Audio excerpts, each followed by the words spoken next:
Hello everyone, this is Robert Solomon at robertgsolomon.com, coming to you from South Studio One with the Smart Start podcast. So everyone, wanted to talk a little bit today about social media, actually the evolution of social media and our interaction skills with people. As you may know, last couple months, Mark Zuckerberg created a huge emphasis on groups in Facebook. Now, addition to these new tools will allow groups to better build on the community type setting in a virtual timeline, if you will. I just mentioned this for the reason it's the sort of set of the example of how media is ever changing.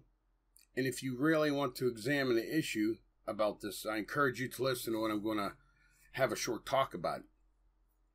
Okay, so social media, whichever one's hot today, because you know they're always changing, looks like the way we'll be communicating with friends, new customers, and businesses in our ever-growing digital life. To learn more about how to exist online, come on over to robertgsolomon.com/email. Get on my private email list for some more information about this. But let's continue here. I've been wondering this. Can I be the only person to see that social media seems to be taking the human experience out of our lives? You know what I mean? Good example here. If you like watching a good science fiction movie every once in a while like I do, and had the chance to watch Surrogate with Bruce Willis was the name, where everyone was hooked up to their computers, living out their fantasy lives while their bodies were locked up in their house. So you get a picture of that. If you've seen that movie, you'll know exactly what I'm talking about. It almost sounds like how we as society are living right this moment, to some degree. So on to my point. That's why we need to keep things real with audio, video, and a combination of written text. I'm saying this because we need to move forward with technology, not backwards, because that seems like where we're going. Instead of chiseling out sand scripts and painting images on stone like the Egyptians did 2,000 years ago, we're using emojis, like hieroglyphics. We don't actually hear people's voice or see their faces. We're always texting. But this is important. You should be using all the facets of social media as a means to make friends. Well, maybe friends isn't the correct word, but let's meet people who you have a mutual interest in and keep in touch on a consistent basis with. If you follow what I'm saying, is that we need to enrich our experiences with other living, breathing humans by using all of our senses. Text is a great, quick method way to interact with one another, to build a connection. Okay? Now, of course, this doesn't happen in 10 seconds. Okay? Then move on to, hey, can I call you? Or do you want to Skype? Or something like that. Or, hey, John, when we talked on Skype the other day, you said your opt-in page for that blue widget you just made, the opt-ins dropped once you turned on confirmed opt-in. John says, yes, in the text. Or Skype, that was a question you posed to him in a text. Then he says, yes. So get on Skype, so you could look at each other, share screens, get back with John. Or just say, hey, I have a video I made about why that might have happened. It's usually from buying bad traffic from solo ad vendors. Watch it.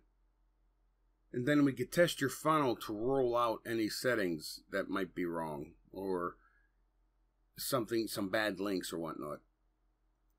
You could use a combination of video, audio, and text. Now, I know some of this might sound foreign to you, but the takeaway is, the scenario I posed to you above, getting to know somebody, all that didn't, it all didn't happen in one day. Might have been a week. You got to give things time. Friendships take time. Everybody wants a fast food life.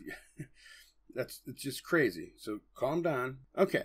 See, when you keep things real and bring or humanize your business by using video, audio, live Facebook, Periscope Live, and even audio YouTube videos, you put right there at center stage. people will know they can see, read, feel a connection with you because you exist. You're real. They can contact a real person on the phone. These are all just different methods, different ways which you build trust while deepening that relationship of your new friend, John. There's a lot of ways to keep in touch with people, but like I said, texting primarily is a good tool, but you have to exist online. Your face needs to be out there, your picture. Don't worry about all this at first. We'll get you going in the right track. And like I mentioned earlier, to learn more about how to exist online, come over to robertgsolomon.com, one word, /email. Get on my private email list, and we'll get you moving in the right direction. And remember, you can always contact me, leave a comment below, like the page, call me, 412-543-8202 United States. And if you're outside the United States, you can just add a 1 to the front of that number as a prefix, or just email me, robert@robertgsolomon.com. Pretty simple. And I always like to say, as always, this is Robert G. Solomon, coming to you from South Studio 1. Meet someone new every day. Take care.